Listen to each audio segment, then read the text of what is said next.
لله رب العالمين والصلاة والسلام على رسوله الكريم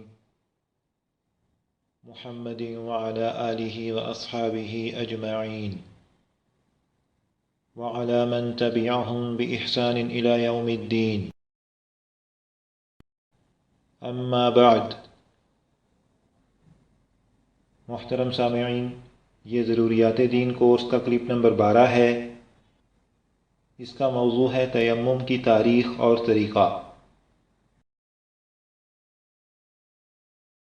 عن حذیفہ رضی اللہ عنہ قال قال رسول اللہ صلی اللہ علیہ وسلم فضلنا على الناس بثلاث جعلت صفوفنا كصفوف الملائكة وجعلت لنا الأرض كلها مسجدا وجعلت تربتها لنا طهورا إذا لم نجد الماء۔ حضرت حذیفہ رضی اللہ عنہ فرماتے ہیں کہ نبی اکرم صلی اللہ علیہ وسلم نے ارشاد فرمایا، ہمیں پہلی امتوں پر 3 چیزوں میں فضیلت دی گئی ہے۔ ہماری صفیں فرشتوں کی صفوں جیسی قرار دی گئی ہیں، اور ہمارے لیے ساری زمین مسجد بنا دی گئی ہے، اور جب ہمیں پانی نہ ملے تو زمین کی مٹی ہمارے لیے پاک کر دینے والی ہے۔ حضرات محترم، نبی اکرم صلی اللہ علیہ وسلم کی امت پہلی سب امتوں سے افضل ہے۔ اس امت کو اللہ تعالیٰ نے بہت سی امتیازی خصوصیات عطا فرمائی ہیں جو پہلی کسی امت کو عطا نہیں فرمائی۔ ان میں سے 3 خصوصی انعامات کا ذکر اس حدیث میں آیا ہے۔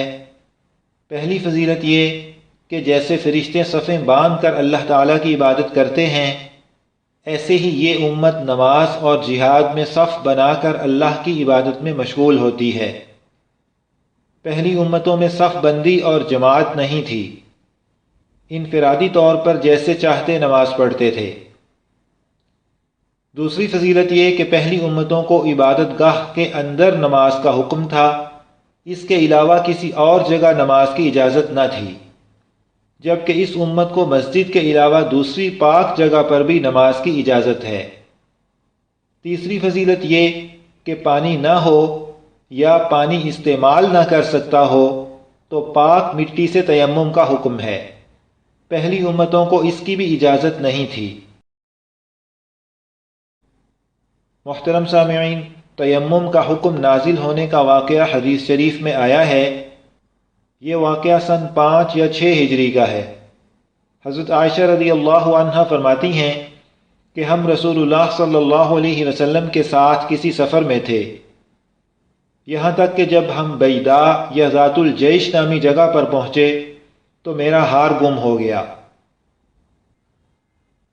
ہار تلاش کرنے کی وجہ سے آپ صلی اللہ علیہ وسلم ٹھہر گئے اور باقی سب لوگ بھی آپ کے ساتھ ٹھہر گئے۔ پانی قریب بھی نہ تھا اور پاس بھی نہ تھا۔ لوگ ابو بکر رضی اللہ عنہ کے پاس آ کر کہنے لگے، دیکھیے عائشہ نے کیا کیا۔ رسول اللہ صلی اللہ علیہ وسلم کو روک دیا اور لوگوں کو بھی۔ پانی نہ پاس ہے اور نہ قریب ہے۔ ابو بکر رضی اللہ عنہ تشریف لائے اور رسول اللہ صلی اللہ علیہ وسلم اپنا سر میری ران پر رکھ کر سوئے ہوئے تھے۔ آ کر کہنے لگے، تو نے رسول اللہ صلی اللہ علیہ وسلم کو روک دیا اور لوگوں کو بھی۔ پانی لوگوں کے قریب بھی نہیں اور پاس بھی نہیں۔ حضرت عائشہ رضی اللہ عنہ فرماتی ہیں کہ ابو بکر رضی اللہ عنہ مجھے ناراض ہوئے اور جو اللہ نے چاہا کہا، اور اپنے ہاتھ سے مجھے پہلو پر مارنے لگے، اور میں ہل بھی نہیں سکتی تھی کیونکہ رسول اللہ صلی اللہ علیہ وسلم میری ران پر سر رکھے ہوئے سو رہے تھے۔ تو رسول اللہ صلی اللہ علیہ وسلم سوئے رہے حتیٰ کہ پانی کے بغیر صبح ہوئی۔ تو اللہ تعالیٰ نے تیمم کی آیت نازل فرمائی اور سب نے تیمم کیا۔ حضرت اسید بن حضیر رضی اللہ عنہ نے فرمایا، ما ہی بأول برکتکم یا آل ابی بکر، کہ ابو بکر کے خاندان والو، یہ تمہاری پہلی برکت نہیں، یعنی وقتاً فوقتاً ابو بکر رضی اللہ عنہ کے خاندان کی برکت ظاہر ہوتی رہتی ہے۔ حضرت عائشہ رضی اللہ عنہ فرماتی ہیں کہ جس اونٹ پر میں سوار تھی اسے اٹھایا تو ہار اس کے نیچے ملا۔ بعض روایات کے مطابق نبی اکرم صلی اللہ علیہ وسلم نے حضرت عائشہ رضی اللہ عنہا سے فرمایا، ما کان اعظم برکت قلادتک، کہ تیرا ہار کتنا بابرکت ہے۔ اس حدیث سے ایک تو تیمم کا حکم نازل ہونے کا واقعہ معلوم ہوا، اور دوسرے حضرت ابو بکر اور حضرت عائشہ رضی اللہ عنہما کی فضیلت اور برکت معلوم ہوئی۔ حضرات محترم، ہمارے دین نے بعض صورتوں میں وضو اور غسل دونوں کی جگہ تیمم کرنے کی اجازت دی ہے۔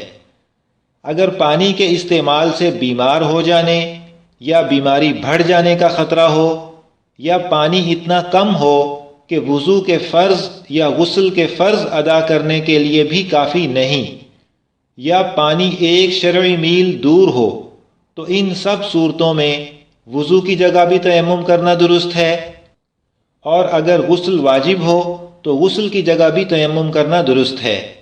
ایک شرعی میل تقریباً 1.83 کلومیٹر ہوتا ہے۔ تیمم کرنے کا طریقہ یہ ہے کہ دل میں ارادہ کرے کہ ناپاکی دور کرنے اور نماز پڑھنے کے لیے تیمم کرتا ہوں، بسم اللہ کہے، پھر دونوں ہاتھ پاک مٹی پر رکھ کر انہیں تھوڑا سا آگے لے جائے اور پھر پیچھے لے آئے، پھر انہیں جھاڑے، زیادہ مٹی لگ جائے تو منہ سے پھونک دے، اور دونوں ہاتھ منہ پر اس طرح پھیرے کہ بال برابر جگہ بھی خالی نہ رہ جائے۔ پھر دوسری بار اسی طرح مٹی پر ہاتھ مار کر دونوں بازوؤں پر کوہنی سمیت ہاتھ پھیرے اور کوئی جگہ خالی نہ رہے۔ پہلے سیدھے بازو پر الٹا ہاتھ پھیرے اور پھر الٹے بازو پر سیدھا ہاتھ پھیرے۔ حضرات محترم، تیمم کے 3 فرض ہیں۔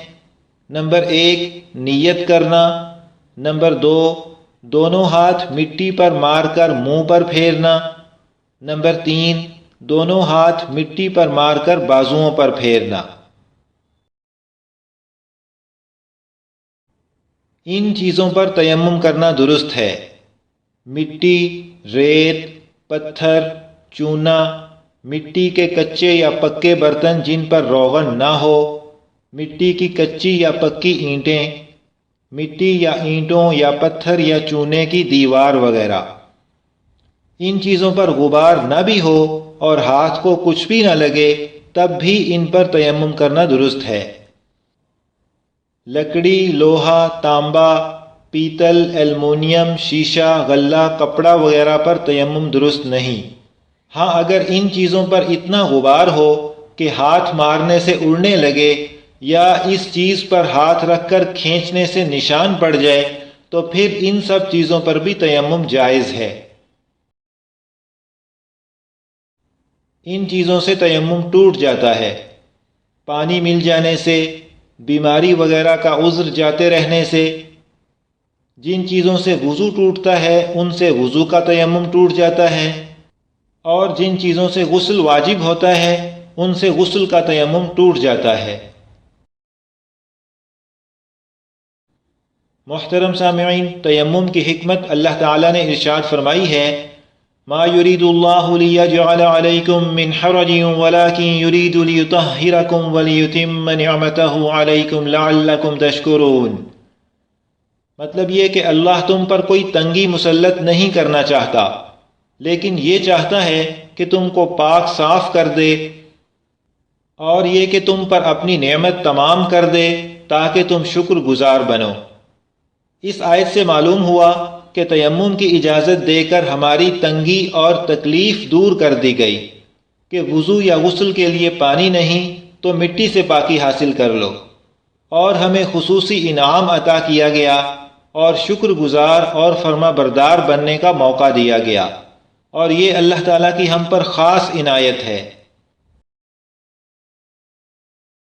یہاں ایک سوال ہو سکتا ہے کہ وضو اور غسل میں ہم پانی استعمال کرتے ہیں، جبکہ تیمم میں پانی کی جگہ مٹی استعمال کرنے کا حکم کیوں دیا گیا؟ حالانکہ پانی گرد و غبار دور کرتا ہے اور مٹی سے بدن پر گرد و غبار لگ جاتا ہے، تو پانی کی جگہ مٹی کیوں آئی؟ اس کی ایک وجہ یہ ہے کہ مٹی ہر جگہ آسانی سے مل جاتی ہے۔ دوسری وجہ یہ ہے کہ مٹی چہرے پر لگانے میں عاجزی اور انکساری ہے جو اللہ تعالیٰ کو بہت پسند ہے۔ تیسری وجہ یہ ہے کہ انسان کی پیدائش اور نشو و نما میں پانی کے بعد مٹی کو بہت زیادہ دخل ہے۔ حضرت آدم علیہ السلام مٹی سے پیدا کیے گئے اور انسان کی غذا بھی زمین اور مٹی سے اگتی ہے، تو پانی کے ساتھ مٹی ہی کو زیادہ مناسبت ہے انسان کی تربیت میں، اس لیے پانی کی جگہ مٹی کو مقرر کیا گیا۔